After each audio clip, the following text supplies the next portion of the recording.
نحمده ونصلي على رسوله الكريم أما بعد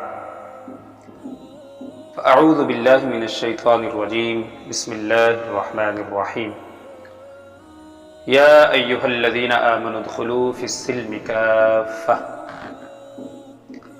وقال النبي صلى الله عليه وسلم المسلم من سلم المسلمون من لسانه ويده أو كما قال اللهم صل على سيدنا ومولانا محمد وبارك وسلم ثم صل علیہ۔ رمضان المبارک کے اس بابرکت مہینہ میں اور ان مبارک ساعات میں 27 روزہ فہم دین کورس کا سلسلہ جاری و ساری ہے، اور اسی سلسلے کی ایک کڑی یہ آج کا پروگرام ہے، جس میں میرا عنوان ہے دوسروں کو تکلیف سے بچائیے۔ اس سلسلے میں اس کی اہمیت کو مد نظر رکھتے ہوئے ایک حدیث آپ کے سامنے بیان کرتا ہوں۔ نبی کریم صلی اللہ علیہ وسلم نے ارشاد فرمایا الایمان بضع و سبعون شعبہ، ایمان کے 70 سے زائد شعبے ہیں۔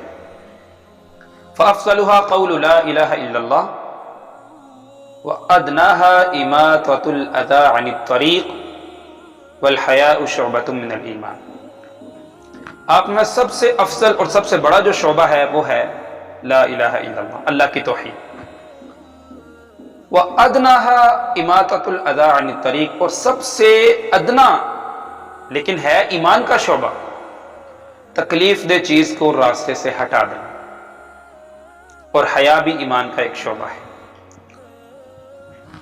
تو راستے سے کسی تکلیف دہ چیز کو ہٹانا یہ ایمان کا حصہ ہے، اور یہی میرا عنوان ہے کہ دوسروں کو تکلیف سے بچائیے۔ جیسے حضور اکرم صلی اللہ علیہ وسلم نے ارشاد فرمایا المسلم من سلم المسلمون من لسانہ ویدہ، کامل مسلمان وہ ہے جس کی زبان اور اس کے ہاتھوں سے دوسرے مسلمان محفوظ رہیں، یعنی مطلب ہے کہ اس کی ذات سے دوسرے مسلمان محفوظ رہیں، کسی کو تکلیف نہ ہو۔ تو اس سلسلے میں ایک بات یاد رکھیں، اسلام ہمارا یہ جو دین ہے یہ 5 بنیادی چیزوں پہ مشتمل ہے: عقائد، عبادات، معاملات، اخلاق، معاشرت۔ ہم صرف اور صرف ہمارا جو مطمع نظر ہے، ہمارا جو نقطہ ہوتا ہے وہ صرف عبادات پہ ہوتا ہے، کہ شاید عبادات، نماز، روزہ، زکوٰۃ، دین، یہ حج، بس یہ کام ہم نے کر لیا، ہم مسلمان ہیں، باقی ہمارے معاملات، ہمارے اخلاق، ہماری معاشرت یہ ہم اپنی مرضی سے طے کرتے ہیں، جبکہ ایسا نہیں۔ اسلام ایک پورے کا پورا دین ہے۔ اللہ تعالیٰ نے ارشاد فرمایا یا ایھا الذین آمنوا ادخلوا فی السلم کافہ، اے ایمان والو دین میں پورے کے پورے داخل ہو جاؤ۔ یہ نہیں کہ عبادت صرف دین کے طریقے کے مطابق، اور اخلاق وہ اپنے حساب سے، عبادت دین کے طریقے سے، پیارے پیغمبر صلی اللہ علیہ وسلم کے بتائے ہوئے طریقے سے، اور تمہارے معاملات تم اپنے حساب سے طے کرو، نہیں، سب معاملات کو، یہ سب شعبوں کو تم نے دین کے تابع کرنا ہے، پھر تم دین والے بنو گے۔ تو مختصراً بات یہ ہے، حدیث میں آتا ہے حضور اکرم صلی اللہ علیہ وسلم خانہ کعبہ کا طواف فرما رہے تھے۔ طواف کے دوران آپ صلی اللہ علیہ وسلم نے خانہ کعبہ کو، بیت اللہ کو مخاطب کرتے ہوئے فرمایا ما اطیبکی وما اطیب ریحک، اے بیت اللہ تو کتنا پاکیزہ ہے، تیری فضا کتنی پاکیزہ ہے، ما اعظمکی و اعظم حرمتک، تو کتنا عظیم ہے، تیری حرمت بہت بڑی ہے۔ لیکن ساتھ ہی پیارے پیغمبر صلی اللہ علیہ وسلم نے ارشاد فرمایا والذی نفس محمد بیدہ، قسم ہے اس ذات کی جس کے قبضہ قدرت میں محمد صلی اللہ علیہ وسلم کی جان ہے، ایک مومن کی حرمت، آپ صلی اللہ علیہ وسلم فرمایا ایک مومن کی حرمت، اس کی تعظیم اے بیت اللہ تجھ سے کہیں بڑھ کر ہے۔ اگر کوئی شخص بیت اللہ کو نقصان پہنچاتا ہے اور دوسری طرف کوئی شخص ایک مومن کو تکلیف پہنچاتا ہے تو پیارے پیغمبر صلی اللہ علیہ وسلم کے اس فرمان کے مطابق جو شخص کسی مومن کو تکلیف پہنچا رہا ہے وہ بیت اللہ کو نقصان پہنچانے سے بڑا مجرم بنتا ہے۔ اس لیے دوسروں کو تکلیف سے بچائیے، دوسروں کو تکلیف نہ دیجیے۔ میں یہ سمجھتا ہوں کہ جو ہے کہ نا دو حقوق ہیں، ایک حقوق اللہ اور ایک حقوق العباد۔ حقوق العباد کا جو پورے کا پورا کا خلاصہ ہے وہ یہی حدیث ہے، مسلمان وہ ہے جس کی زبان اور ہاتھ سے دوسرے مسلمان محفوظ رہیں۔ میں اس کی دو مثالیں آپ کے سامنے بیان کرتا ہوں۔ حضور اکرم صلی اللہ علیہ وسلم نے صف اول کی اہمیت بیان فرمائی۔ پہلی صف کی آپ نے فرمایا جماعت کے ساتھ نماز ادا کرنے میں پہلی صف کی اتنی فضیلت ہے کہ اگر تمہیں پتہ چل جائے نا تو تمہیں قرآن اندازی کرنی پڑے، پہلی صف میں جگہ نہ ملے۔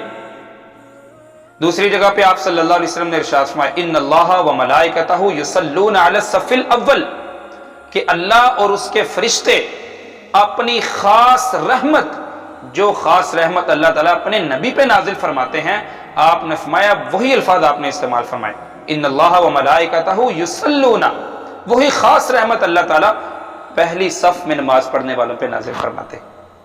یہ ایک طرف اتنا بڑا اجر، لیکن آپ دوسری طرف دیکھیے ذرا، حضور اکرم صلی اللہ علیہ وسلم نے ارشاد فرمایا من ترک الصف الاول مخافۃ ان یؤذی مسلما، کہ جس شخص نے پہلی صف کو چھوڑ دیا، کیوں؟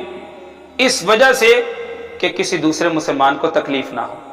اگر یہ پہلی صف میں شامل ہوگا تو شاید جگہ تنگ ہو جائے، سائیڈوں والے جو لوگ ہم کو تکلیف ہو، اس خوف سے اس نے پہلی صف کی اپنی اس جگہ کو چھوڑ دیا، پیچھے آ گیا۔ آپ میں اس نے دوسری صف میں نماز پڑھ لی، اس نے تیسری میں نماز پڑھ لی، تو اس وجہ سے، یعنی جس وجہ سے اس نے پہلی صف کو چھوڑا ہے کہ میرے کسی دوسرے بھائی کو تکلیف نہ ہو، اللہ تعالیٰ اس کو پہلی صف میں نماز پڑھنے والے سے بھی 2 گنا اجر عطا فرمائیں گے، 2 گنا اجر اس کو ملے گا۔ کیوں؟ اس نے اپنے بھائی کو تکلیف سے بچایا ہے۔ دوسری مثال، حجر اسود کو بوسہ دینا کتنا بڑا اجر ہے۔ پیارے پیغمبر صلی اللہ علیہ وسلم نے خود بوسہ دیا، اور بوسہ دینے سے بندے کے گناہ معاف ہوتے ہیں، لیکن اگر ہمیں پتہ ہو کہ میرا حجر اسود کو بوسہ دینا یہ دوسرے کسی مسلمان کے لیے تکلیف دہ ثابت ہوگا، اس کو تکلیف ہوگی، پھر وہاں پہ بوسہ دینا ثواب نہیں بلکہ گناہ ہوگا۔ کیوں؟ کہ میں کسی دوسرے شخص کو تکلیف پہنچا کے حجر اسود کو بوسہ دے رہا ہوں۔ یہ اسلام کی روح ہے، کسی کو تکلیف نہ دے۔ حتیٰ کہ نیکی کے کام میں بھی آپ نے دیکھا، آپ نے پہلی صف کو چھوڑنے کا حکم دے دیا، حجر اسود کو چھوڑنے کا، بوسہ نہ دو، استلام کر لو، اس کا حکم ہے۔ اور دوسری بات، 2-3 چیزیں ایسی عرض کر دیتا ہوں جو ہم معمولی سمجھتے ہیں۔ آپ مسجد میں نماز پڑھنے کے لیے آئے، گاڑی ایسی جگہ پہ پارک کی، لوگوں کو مشکل ہو رہی ہے، وہ راستے میں کھڑی کر دی، نماز کا تو آپ کو ثواب ملے گا، لیکن کیا نماز کے ثواب کی وجہ سے آپ کا دوسرے لوگوں کو یہ تکلیف پہنچانا، گاڑی کا غلط جگہ پہ پارکنگ کرنا، یہ نماز اس کی تکلیف کو یا اس کے گناہ کو زائل نہیں کرے گی، یہ اپنی جگہ پہ گناہ ہوگا۔ آپ لوگوں کی دیواروں پہ اشتہار لگاتے ہیں، دیواروں کو خراب کر دیا، نعرے لکھ دیے، یہ لوگوں کو تکلیف پہنچانا ہے۔ کسی کے گھر کے سامنے آپ کوڑا پھینک دیتے ہیں، یا اپنے ہی گھر سے نکال کر باہر کوڑا پھینک دیتے ہیں، یہ راستے کو گندا کرنا لوگوں کو تکلیف دینے کے مترادف ہے۔ اسی طریقے سے آپ راستے کو بند کر دیتے ہیں۔ تو میں یہ عرض کر رہا ہوں کہ یہ چھوٹی چھوٹی چیزیں ہیں جو ہم دوسرے لوگوں کو اپنے اعمال سے تکلیف دیتے ہیں۔